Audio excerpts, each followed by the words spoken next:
Sinočnjo okvaro so do jutranjih ur že odpravili. Včeraj zvečer, okrog 10. ure zvečer je prišlo do loma glavnega vodovoda, ki oskrbuje Novo mesto, to je premer cevi DM500 in posledično iztekanje vode iz vodohrana Ki. Zaradi tega smo zaprli celoten cevovod in v nočnem času pričeli z odpravljanjem okvare.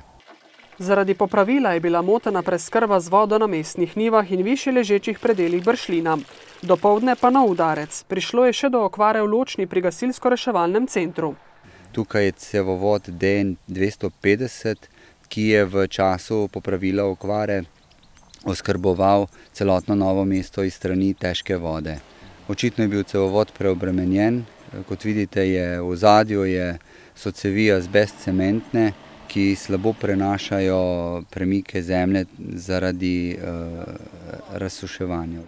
Največ težav z zagotavljanjem vode je trenutno v šentjernejski občini, kjer je izdatnost dveh vodnih virov znatno zmanjšana. V zadnjih 2 dneh pa opažamo še dodatno zniževanje količin, tako da smo včeraj in danes vodohrano Javorci polnili s cisterno.